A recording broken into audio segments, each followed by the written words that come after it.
I'm Aria Mitchell, 34 years old, and I've spent the last 8 years as a federal financial crimes investigator.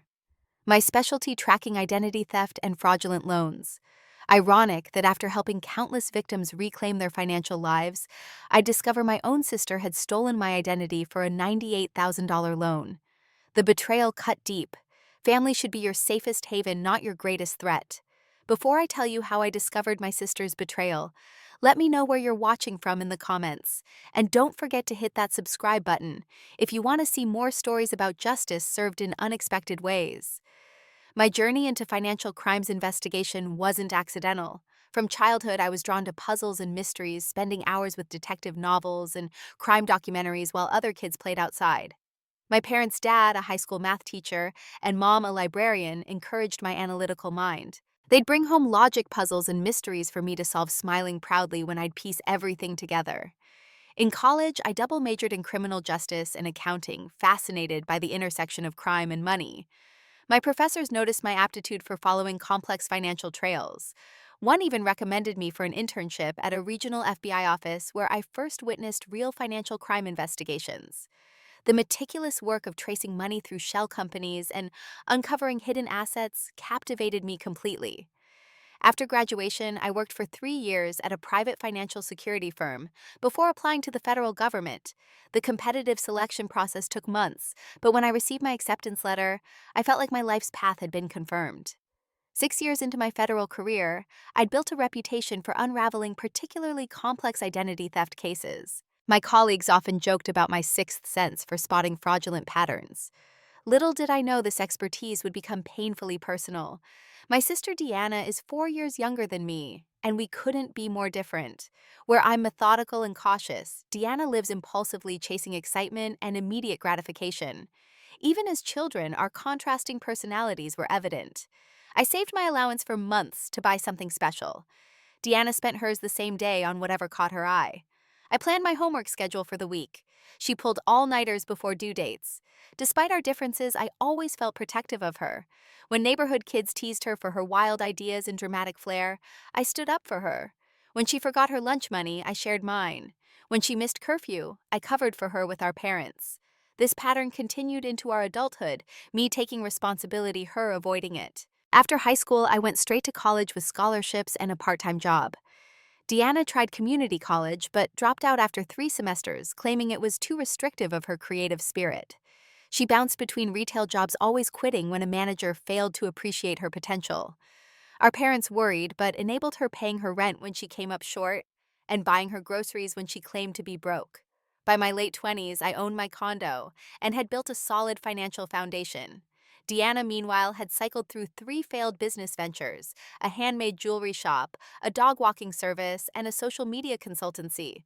Each failure followed the same pattern: initial enthusiasm, sporadic effort mounting expenses, then abandonment when challenges arose. And each time she approached me for bridge loans to get back on her feet. I helped her more times than I care to admit. 5,000 for overdue rent when her jewelry business failed. 3,000 to cover credit card debt after the dog walking service collapsed. 7,000 to pay off suppliers when her social media clients didn't materialize. Each time she promised repayment with interest. Each time those promises evaporated. Our parents, particularly mom, always made excuses for her. Deanna's just finding her path, or she's too creative for conventional jobs. Dad was slightly more realistic, but still indulgent. She'll grow up eventually, he'd say, even as Deanna approached 30 with nothing to show for a decade of adulthood.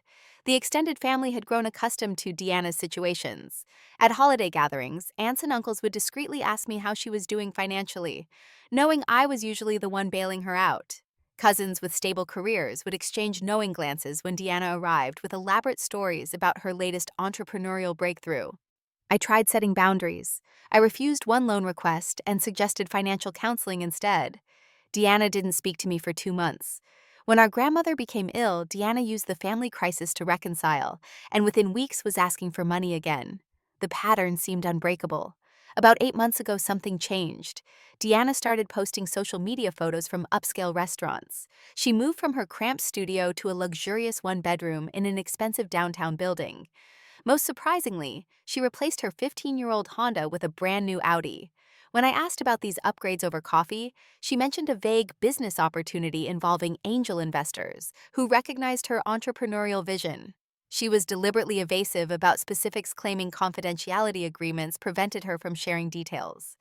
I was skeptical but hopeful that perhaps she'd finally found legitimate success. "You've always doubted my business sense, Arya," she said with unusual confidence. "But sometimes opportunities find you when you're ready for them." I chose to believe her partly because I wanted to. The alternative, that my sister was involved in something illegal or unsustainable, was too concerning to consider. For the first time in years, family gatherings weren't tense, with unspoken financial strain. Mom and Dad seemed relieved that both their daughters appeared financially stable. I was genuinely happy for her apparent success, never imagining its foundation rested on my stolen identity. The first sign came on a routine Tuesday. I was reviewing case files at my office when my phone buzzed with a credit monitoring alert. The notification indicated a new account review on my credit report. I initially dismissed it as one of my existing creditors performing a periodic review, something that happens occasionally with credit card companies. However, something about the timing bothered me. I hadn't applied for any new credit, and none of my regular accounts were due for review. After finishing my current case notes, I decided to check my full credit report, a practice I recommend to everyone quarterly, though my professional paranoia had me checking monthly. What I discovered made my stomach drop. Listed under my name was a $98,000 personal loan from an online lender I'd never used. The loan had been originated just 3 weeks earlier, right around when Deanna had moved into her new apartment. The most damning detail: the address associated with the loan application was Deanna's new building.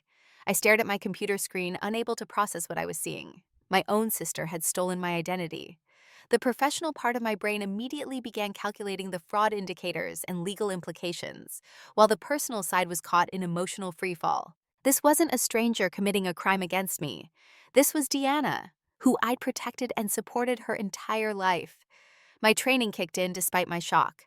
I printed the credit report and began a methodical investigation just as I would for any case at work. I pulled my credit reports from all 3 bureaus to confirm the details. The loan appeared on all of them, with Deanna's address and phone number as the contact information. The lender was Fast Fund, now an online financial company known for their minimal documentation requirements and expedited processing, a favorite target for identity thieves due to their less rigorous verification processes. I accessed their website and used the forgot password function with my email. No account was found. I tried with my personal and work phone numbers. Nothing. This confirmed my suspicion Deanna had used a different email and phone number to create the account, likely disposable ones, to avoid detection. Next, I contacted the credit bureaus to flag the account as fraudulent and requested all documentation associated with the loan application. Within hours, I had copies of the application sent to my secure work email. The documents revealed the extent of Deanna's deception. She had created digital copies of my driver's license, social security card, and even fabricated pay stubs showing my actual salary from the federal government. How did she get this information? The answer was painfully simple. 2 years earlier, our parents had experienced a minor house fire, prompting them to digitize important family documents for safekeeping. Deanna had helped with the scanning. She'd had access to everything she needed to steal my identity. I called Fast Fund Now's fraud department, identifying myself as a federal financial crimes investigator, working on a case technically true, though ethically complicated. Without revealing I was the victim, I inquired about their verification processes for this specific loan type. The customer service representative explained their streamlined approval system required only identification documents, proof of income, and a credit check. For loans under $100,000, they didn't require in-person verification or video confirmation. Deanna had exploited this loophole perfectly. The representative confirmed the application had been completed entirely online, with supporting documents uploaded through their portal. The funds had been dispersed to a newly opened bank account, which I later discovered was created using my identity at a different institution. Following the money trail, I found Deanna had transferred the funds from this fraudulent account to her legitimate personal account in smaller amounts over several days, a classic technique to avoid triggering bank security protocols. From there, she had made a large down payment on her new apartment, purchased her Audi with cash, and was living luxuriously on what remained. The evidence was overwhelming and irrefutable. My own sister had committed federal identity theft and bank fraud. The professional consequences for her could include up to 30 years in prison and hundreds of thousands in fines. The personal consequences for our family would be equally devastating. That night, I couldn't sleep. I paced my condo, alternating between rage, heartbreak, and disbelief. The violation felt both professional and intensely personal. In my career, I'd helped countless identity theft victims, always emphasizing that they weren't at fault. Yet I couldn't help feeling I had somehow enabled this by repeatedly bailing Deanna out of her financial messes. Had I unwittingly created this monster by always being her safety net? Around 3 in the morning, I sat on my balcony watching the city lights, trying to reconcile the sister I loved with the criminal who had stolen my identity. The person who had once made me friendship bracelets was the same one who had forged my signature on loan documents. How do you process such a fundamental betrayal from someone whose diapers you once helped change? I knew what I would tell any victim in my professional capacity. Report it, immediately press charges, protect yourself. But as a sister, the path forward seemed impossibly complex and painful. My first impulse after discovering Deanna's fraud was pure, unfiltered rage. I grabbed my car keys and started driving toward her new apartment, rehearsing the confrontation in my mind. I imagined the shock on her face when I revealed I knew everything. I fantasized about watching her new life crumble as I called the police right in front of her. About halfway there, a moment of clarity hit me. I pulled into a gas station parking lot and sat with my engine running, gripping the steering wheel until my knuckles turned white. This wasn't just any case, and I couldn't afford to handle it emotionally. If I confronted Deanna unprepared, she would manipulate the situation as she always had. She would cry, make excuses, promise to change, and appeal to our shared history. Without proper preparation, I might give in again. No, this time had to be different. I turned my car around and drove home, focusing on deep breaths. As I calmed down, my professional training took over. I needed a strategic approach based on evidence, not emotion. The next morning, I called in sick to work, something I rarely did, and began building my case. I created a detailed timeline of the fraud, starting with when Deanna likely accessed my personal documents, and ending with her most recent purchases using the fraudulent funds. I organized all credit reports, loan documents, and bank statements in a logical sequence. I took screenshots of her social media posts showing her flaunting her new lifestyle, evidence of how she was spending the stolen money. I consulted with Sarah, a colleague in my department who specialized in prosecution of identity theft cases. Without mentioning names or my personal connection, I described the situation as a hypothetical case study and asked about typical approaches to family-based identity theft. These are actually the toughest cases, Sarah explained. Victims often refuse to press charges due to family loyalty, which means the perpetrators face no consequences and frequently reoffend. The optimal approach is to pursue legal accountability while offering the family member a chance to make restitution. Her advice solidified my approach. I would confront Deanna with two clear options: complete cooperation with my terms or full prosecution. No middle ground, no more enabling. I spent the afternoon rehearsing the confrontation, anticipating Deanna's likely responses. I knew she would initially deny everything, then shift to minimizing the significance of her actions. When those failed, she would blame external factors, financial pressure, mental health struggles, or some perceived injustice. She felt justified stealing from me. Finally, she would resort to emotional manipulation, invoking our childhood bond and family obligations. For each anticipated response, I prepared a clear, unemotional counter. When she denied it, I would present the documentation. When she minimized, I would outline the legal consequences. When she blamed circumstances, I would remind her of the alternatives she had ignored. When she appealed to family loyalty, I would explain how her actions had already shattered that bond. I also prepared myself psychologically for the hardest part: maintaining boundaries. Throughout our lives, I had consistently prioritized Deanna's needs above my own. This pattern had to end. I wrote down phrases to reinforce my boundaries when the conversation became difficult. This isn't negotiable. Your actions have consequences. I'm not responsible for fixing this for you. The legal considerations were equally complex. As a federal financial crimes investigator, I had a professional obligation to report fraud. Failing to do so could jeopardize my career and integrity. However, immediate reporting would remove any leverage I had for securing restitution. After reviewing relevant regulations, I determined I could delay official reporting briefly to attempt resolution, provided I documented my approach and eventually ensured all criminal activity was properly addressed. I outlined a restitution plan requiring Deanna to 1. Acknowledge the fraud in writing, 2. Return all remaining funds immediately, 3. Surrender the Audi to cover part of the debt, 4. Sign a legally binding repayment agreement for the balance, 5. Attend financial counseling and therapy, 6. Have no access to credit for a minimum of 5 years. If she refused any element, I would file official reports the same day and recuse myself from the investigation, allowing my colleagues to handle the case according to standard protocols. The night before our meeting, I double-checked all my documentation and rehearsed one final time. I set up a discreet recording device in my dining room, both for potential legal evidence and to prevent any later distortion of what was said. I barely slept, cycling through determination, doubt, and sadness. Was I betraying family loyalty? Or was I finally holding Deanna accountable? Was this tough love or cold justice? By morning, I had resolved my doubts. This wasn't just about the money or even the identity theft. It was about breaking a destructive pattern that had defined our relationship for too long. For both our sakes, this cycle had to end.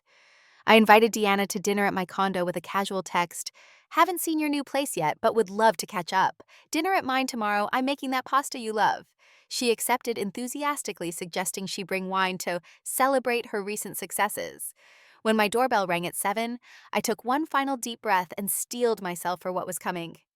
Deanna arrived looking more polished than I'd ever seen her, designer jeans and expensive blouse, hair freshly styled. The diamond studs in her ears were definitely new, as was the Michael Kors watch on her wrist. My stolen money displayed right in front of me. "Your building security guy complimented my car," she announced proudly, as she handed me a bottle of champagne far pricier than she could afford on her own. "I told him my business investments finally paid off." "It certainly looks that way," I replied, keeping my voice neutral as I led her to the dining table. I had deliberately set it with the good china we'd inherited from our grandmother, a subtle reminder of family connections and trust. We exchanged small talk through appetizers. I asked strategic questions about her new lifestyle, giving her opportunities to fabricate more lies or come clean. She chose deception, elaborating on fictional investors and imaginary business developments. With each fabrication, my resolve strengthened. As I served the main course, I transitioned. "So, Deanna, I've been meaning to ask you about something interesting that came up recently." My tone remained conversational, but I placed a folder on the table beside my plate. "What's that?" she asked, still smiling, completely unsuspecting. "I received a notification about a new account on my credit report." I watched her face carefully. "A $98,000 personal loan from Fast Fund Now. Strangely, I never applied for this loan." Her expression shifted microscopically, a slight widening of the eyes, a barely perceptible tension in her shoulders. She recovered quickly, feigning confusion. "That's weird. Maybe it's some kind of mistake or mix-up." "That's what I thought initially." I agreed, opening the folder. "So I investigated. The loan was opened 3 weeks ago using my social security number and a copy of my driver's license." I slid the credit report across the table. "The interesting part, the address on the application is your new apartment building." Deanna's face paled, but she attempted another deflection. "That's so strange. Maybe someone stole both our identities. We should report this right away." I placed another document on the table, the loan application with her email address and phone number. "The contact information doesn't belong to either of us officially. But when I checked the phone records, it's a prepaid cell phone purchased with your real credit card." Her facade began cracking. "Arya, I don't know what you're talking about. This is crazy." I continued, methodically presenting evidence, piece by piece: bank transfers from the fraudulent account to hers, timestamps matching her social media posts about her business breakthrough, and finally a statement showing the down payment on her Audi matching funds from the fraudulent loan. "Stop," she whispered, her hands trembling. "Just stop." "Did you think I wouldn't find out?" I asked quietly. "Did you forget what I do for a living? I track financial crimes, Deanna. Identity theft and loan fraud are literally my expertise." She stared at the pile of evidence, then burst into tears, not delicate, sympathetic tears, but ugly, panicked sobbing. "I was going to pay it back before you ever found out," she wailed. "You have so much and I have nothing. I just needed a chance to start over. And by stealing my identity, by committing federal crimes that could send you to prison for decades. You don't understand how desperate I was." Her voice rose hysterically. "My credit was ruined from the business failures. I had collectors calling daily. My landlord was threatening eviction. I owed money to people you don't want to be indebted to." This was new information. What people Deanna... She hesitated, then admitted she'd borrowed money from a loan shark to fund her last failed business venture. The interest was outrageous. They were starting to make threats. I needed a way out fast. So you decided the solution was to steal from me. The hurt in my voice was genuine. I wasn't stealing from you. The payments would come from my account. You'd never have known about it or been affected. Her justification was both pathetic and infuriating. Except that's not how identity theft works. That loan is in my name. It affects my credit score. If you defaulted, I'd be legally responsible. And you've never successfully repaid a single loan in your adult life. She flinched at this truth, then tried a new approach. Remember when we were kids and I was being bullied in 5th grade? You told me we would always protect each other no matter what. You promised Arya. There it was, the manipulation I'd anticipated. I meant from others, not from your own criminal choices. Don't twist childhood promises to justify stealing my identity. Our parents would be devastated if you reported this, she countered, eyes calculating despite her tears. It would destroy the family. Is that what you want? Don't you dare put this on me, I responded, my voice hardening. You're the one who committed fraud. You're the one who betrayed family trust. You created this situation, not me. For nearly an hour, we cycled through her excuses, denials, and emotional manipulations. She tried every angle, blaming her ex-boyfriend for financial advice, claiming temporary insanity from stress, suggesting she had undiagnosed depression that impaired her judgment. With each attempt, I calmly redirected to the evidence and the unavoidable facts. Finally, exhausted by the futility of her denials, Deanna slumped in her chair. "What are you going to do?" she asked, defeat evident in her voice. "That depends on you," I replied, placing a final folder on the table. "You have 2 options." I outlined the first full cooperation with my terms, including immediate surrender of all remaining funds sale of the Audi, a legally binding repayment plan for the balance mandatory financial counseling, and a written confession. In exchange, I would handle the fraud alerts with the credit bureaus without immediately involving law enforcement. Option 2 is simpler, I continued. I file an official report tomorrow morning. The federal penalties for identity theft involving this amount include up to 30 years in prison and fines up to $1 million. I would recuse myself from the investigation, but my colleagues would handle it by the book. "You wouldn't do that to your own sister," she whispered, but her eyes showed uncertainty. She'd never seen this version of me before, the professional investigator, rather than the protective older sister. "I've spent my career helping people who were victimized exactly as I've been victimized," I responded evenly. "The only difference is that they were hurt by strangers while I was hurt by someone who should have loved and protected me. So yes, Deanna, I absolutely would do this. The question is whether you'll give me a reason not to." The ultimatum hung in the air between us. After what felt like an eternity, she nodded slightly. "What do I need to sign?" Deanna initially embraced the agreement with apparent sincerity. The morning after our confrontation, she signed all the documents I'd prepared: a formal confession of the identity theft, a structured repayment plan, authorization for me to work with the lender, to transfer the loan to her name, and consent to attend both financial counseling and therapy. "I'm so sorry, Arya," she said, tears welling up as she signed the final page. "I know you'll never trust me again, but I'm going to make this right. Thank you for giving me another chance instead of calling the police." I maintained emotional distance, reminding myself that Deanna's promises had proven worthless before. "This isn't a chance, Deanna. It's a consequence with structure. There won't be another one if you fail to follow through." She returned the remaining cash, about $37,000, and arranged to sell the Audi. For 2 weeks, she attended her mandated counseling sessions and made the first small repayment on schedule. I began to cautiously hope she might actually follow through this time. Then came the family complications. Deanna called our parents and requested an emergency family meeting at their house.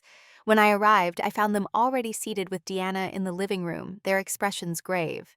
She had clearly spoken to them first. "Arya, Deanna told us about this misunderstanding with the loan," my father began carefully. "We think this has gone too far." "Misunderstanding?" I repeated incredulously. "She committed identity theft and fraud. Those are federal crimes, not misunderstandings." My mother reached for my hand. "Sweetheart, we know you're upset, but this is your sister. Surely there's a way to resolve this without all these legal documents and threats." "There's no threat," I clarified. "There's a choice between legal consequences and restitution. Deanna chose restitution, which was generous considering the circumstances. Deanna sat silently, eyes downcast, in a perfect performance of contrition. I realized she had strategically involved our parents, hoping they would pressure me into softening the terms. My father, ever the peacemaker, suggested, maybe we could help with the repayments and just put this whole unfortunate situation behind us. Your mother and I have some savings we could contribute. Absolutely not, I stated firmly. You're not bailing her out of this. That's exactly the pattern that led us here. Deanna makes devastating choices, faces no real consequences, and learns nothing. We're family, my mother insisted, her voice breaking. Families forgive and help each other. Forgiveness doesn't preclude accountability, I responded. And real help isn't enabling destructive behavior. I'm trying to break a cycle that's harming all of us, especially Deanna. The conversation deteriorated from there. My parents couldn't seem to grasp the severity of what Deanna had done. They kept referring to it as a mistake or poor judgment, rather than the calculated criminal act it was. They saw my insistence on consequences as cold and unforgiving rather than necessary and appropriate. What about her future? My mother asked tearfully. This could ruin her life. She should have considered that before stealing my identity, I replied. And what about my future? That loan affected my credit score, could have impacted my security clearance at work, and violated my personal boundaries in the most fundamental way. My father suggested I was overreacting due to my professional involvement with financial crimes. You're seeing this through your work lens, not your family lens, he argued. Maybe my work lens is exactly what this situation needs, I countered, because your family lens has allowed Deanna to avoid responsibility for 30 years.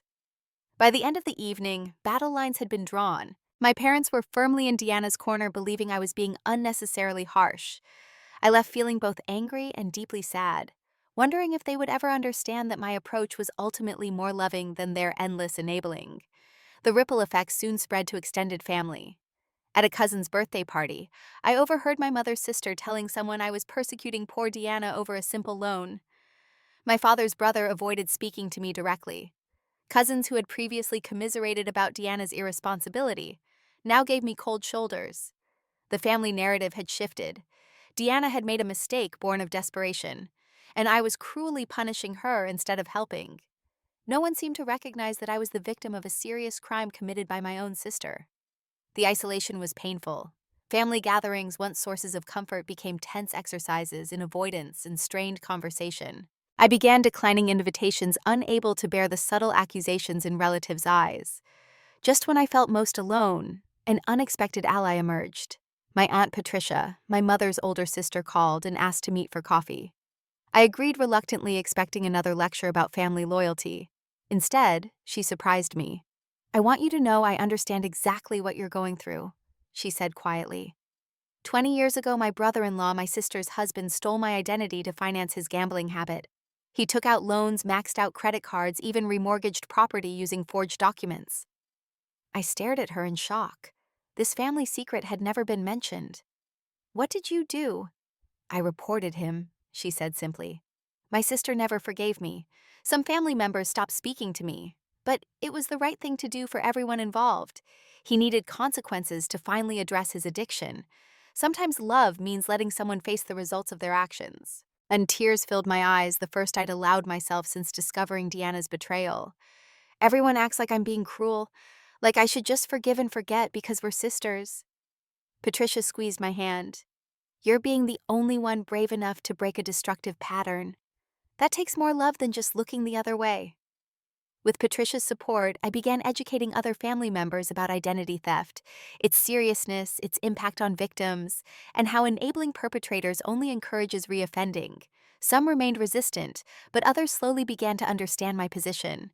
The family divide wasn't healed, but at least some bridges were being rebuilt. Following our agreement, I worked diligently to implement the restitution plan. I contacted FastFund Now to explain the situation and arrange a transfer of the loan responsibility to Deanna. Their fraud department required extensive documentation, but eventually approved the transfer conditional upon Deanna completing their identity verification processes and credit checks. Given her poor credit history, they required substantial collateral, which necessitated our parents co-signing for the restructured loan. I created a detailed repayment schedule, monthly payments of $800 for 10 years, with annual increases based on Deanna's income growth. Each payment would go directly to the lender with confirmation receipts sent to me. I set calendar reminders to verify each payment and established a system to track her compliance. Deanna attended her mandatory financial counseling sessions twice weekly. Her counselor sent me brief progress reports. Client confidentiality limited the details, but the overall assessments were initially positive.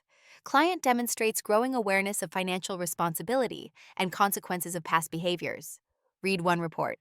Beginning to develop realistic budgeting skills and impulse control strategies, noted another. For the first 2 months, Deanna maintained perfect compliance. Payments arrived on schedule. Counseling sessions were attended without complaint. She even sold some designer clothes and accessories to make additional payments. I began to cautiously hope this ordeal might actually lead to meaningful change. Then subtle signs of resistance emerged.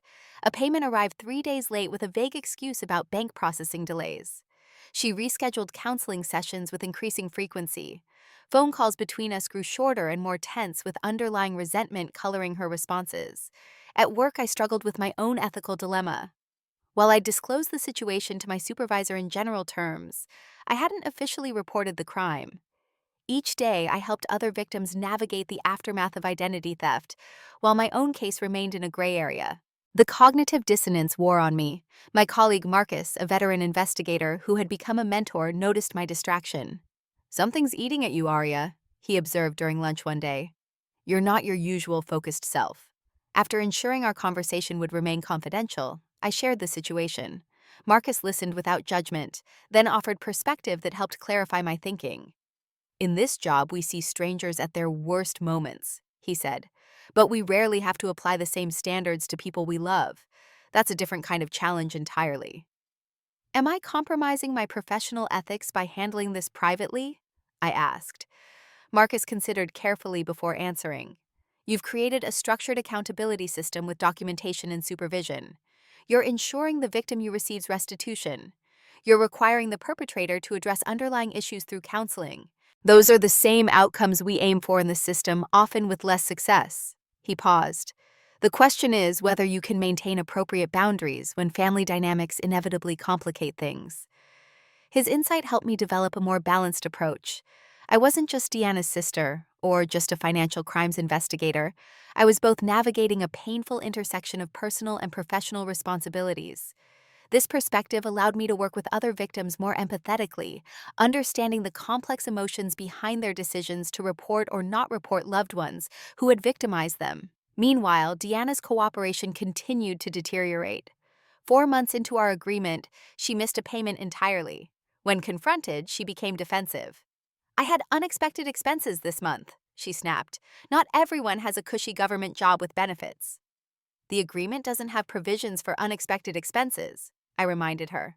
"It has clear payment obligations that you accepted instead of facing prosecution." "God, you sound like a robot," she retorted.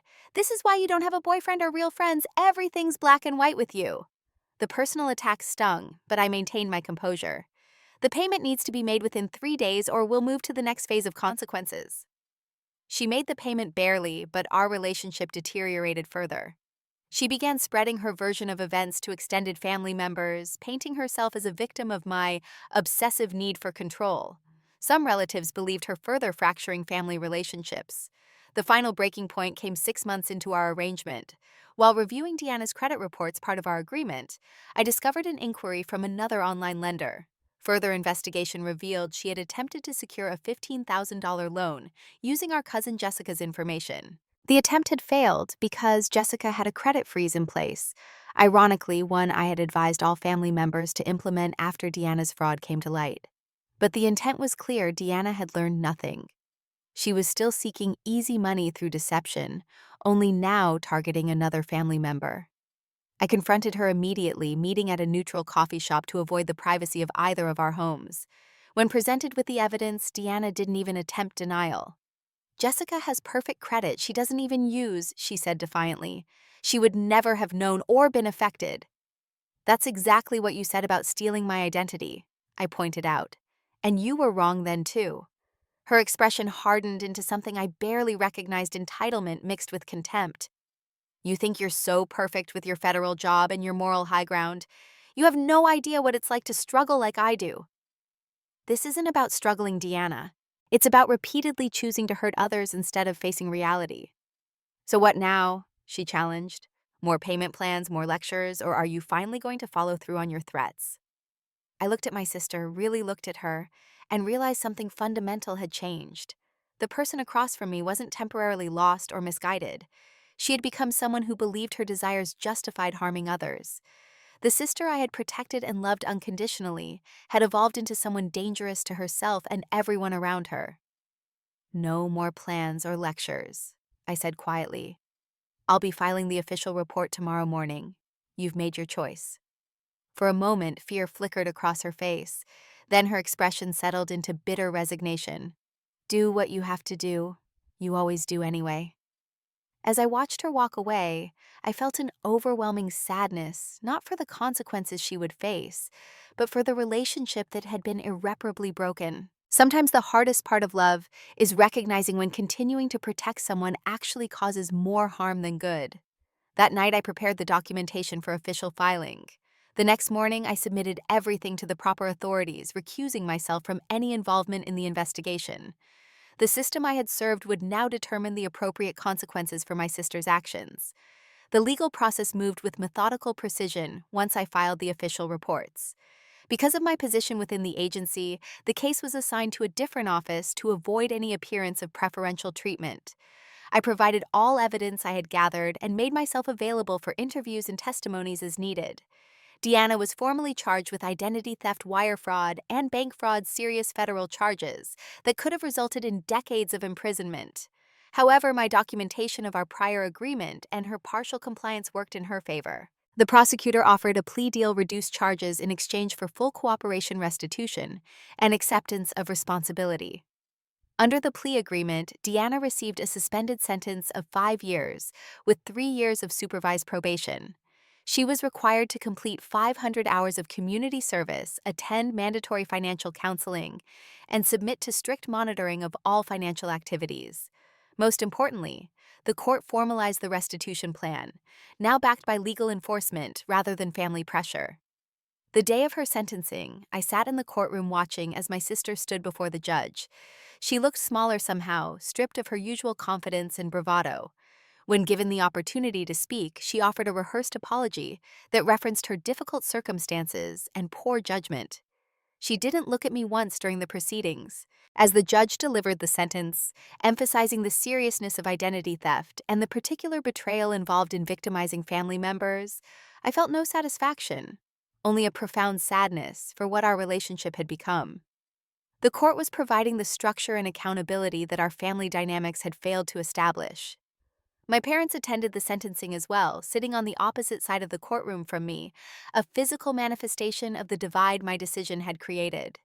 In the weeks following Deanna's arrest, they had cycled through anger denial and bargaining, trying desperately to convince me to withdraw the charges.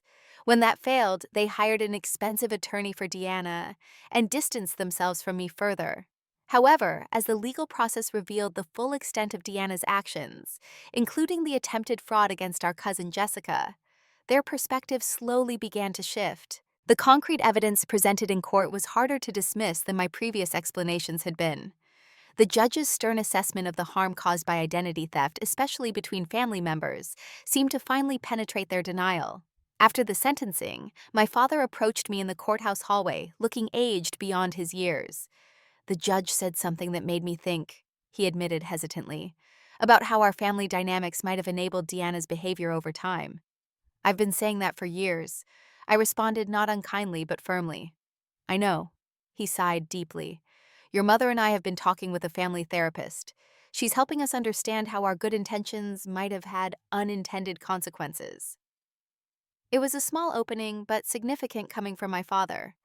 I suggested we all consider family therapy to address the patterns that had contributed to this situation. To my surprise, both my parents agreed, though my mother remained more resistant, still viewing Deanna primarily as a victim of circumstances, rather than the architect of her own problems. The family therapy sessions were painful but productive. Our therapist, Dr. Levine, skillfully guided conversations about enabling behavior's appropriate boundaries and the difference between supporting someone and rescuing them from consequences. She helped my parents recognize how their different treatment of Deanna and me had affected both of us, breeding irresponsibility in Deanna and excessive self-reliance in me. "You've been parenting Deanna her entire life," Dr. Levine observed during one particularly intense session.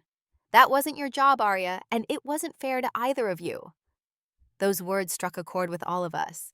I realized I had derived part of my identity from being Deanna's protector and problem solver. My parents acknowledged they had unconsciously delegated their parental responsibilities to me, while simultaneously undermining my attempts to hold Deanna accountable. Gradually, new family dynamics began emerging. My parents established firmer boundaries with Deanna, refusing to provide financial bailouts when she struggled with restitution payments. They supported her efforts to find stable employment, but wouldn't intervene when she faced workplace consequences for tardiness or poor performance. Our extended family relationships healed more slowly.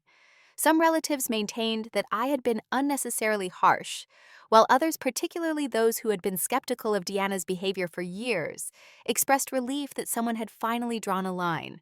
Holiday gatherings remained somewhat tense, but as my parents modeled healthier interactions, others began to follow their example. My personal healing journey was complex and nonlinear. For months after filing the official reports, I struggled with guilt and second-guessing. Had I been too harsh? Should I have given Deanna more chances? These questions kept me awake at night despite my intellectual certainty that I had made the necessary decision. I found unexpected support in a group for family fraud victims, people who, like me, had experienced identity theft or financial crimes committed by relatives. Their stories mirrored mine in striking ways: the initial disbelief, the family pressure to handle it privately, the guilt about involving authorities, and the complex grief for relationships permanently altered by betrayal.